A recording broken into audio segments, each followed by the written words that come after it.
He doesn't know the masked dancer he's falling for every night is his own roommate. I think I'm in love with a stranger who doesn't even speak, which is fine, talking would ruin it.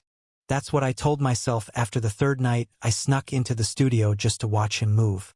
His body spoke in ways no words could. That mask, smooth, black velvet with golden trim, hid everything but his eyes.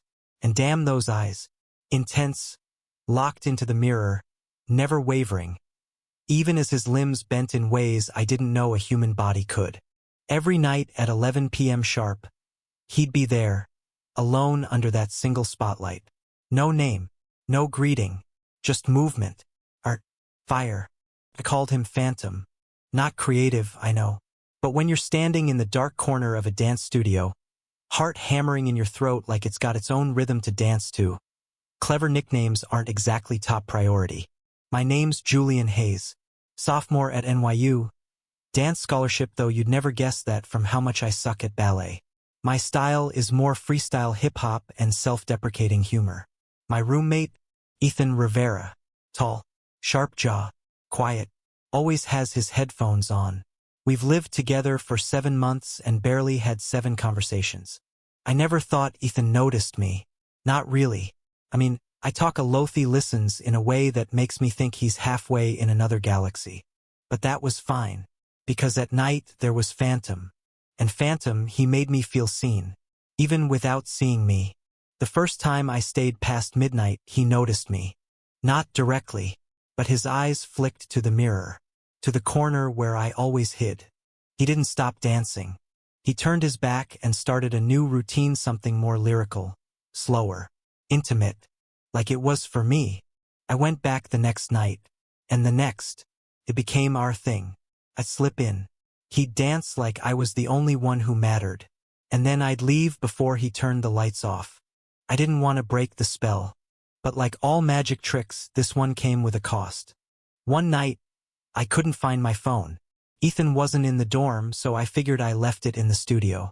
I sprinted over, nearly tripped down the stairs, pushed through the doors and froze. Phantom was already there, mid-dance, sweating, breathing heavy, and his mask was on the floor. So was his hoodie. Ethan, my roommate, my Phantom. I didn't speak. Neither did he. I backed out slowly like I just walked in on him naked, which, emotionally, I kind of had. The panic didn't hit until I made it back to the dorm and shut the door. What the hell did this mean? Was he dancing for me? Did he know I was watching this whole time? Was I just a game to him? Or was this some kind of silent confession? The next few days we didn't talk. He'd be at his desk with headphones. I'd be in bed pretending not to watch him glance at me when he thought I wasn't looking. My chest was tight, my thoughts louder than my music. Every time I saw him stretch, I'd remember the way he moved under that spotlight, how that tension in his back wasn't just physical, it was emotional, vulnerable, raw. I couldn't take it anymore. Friday, midnight, studio. I came in wearing all black. No hiding, no shadows. He was there, mask on. When he turned to see me out in the open, he froze. "I know it's you," I said, stepping forward. "Ethan." He didn't speak. I walked until we were face to face. Close, too close. I could see his eyes wide, afraid, hopeful. "You've been dancing for me," I said. "Why?" He reached up, fingers trembling, and pulled off the mask. Then he whispered, "Because I didn't know how else to show you." The world cracked open. Ethan, the boy who barely looked up from his screen, the guy who never laughed at my dumb jokes. He'd been screaming his feelings the whole time, just in silence. We kissed, slow, hesitant, like dancers finding their rhythm for the first time.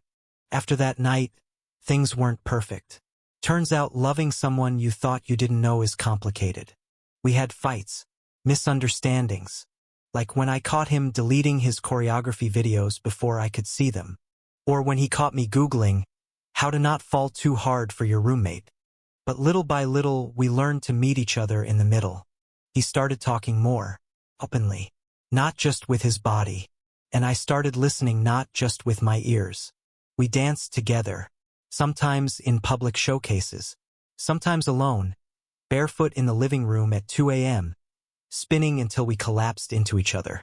Love wasn't always graceful, but damn, it was real. One night, as we lay in bed, his fingers tracing lines down my spine, I whispered, "Why the mask?" He was quiet for a long time. Then he said, "Because when I danced with it, I could be anyone.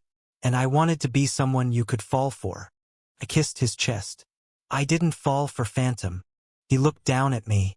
I fell for Ethan. His arms wrapped tighter around me. "You sure?" he asked. "Every day," I said. "And every night. Especially at 11 p.m. It's funny how love sneaks up on you. Through silence. Through shadows. Through movement. I used to think Ethan was a stranger I lived with. Now I know he's the home I never knew I needed.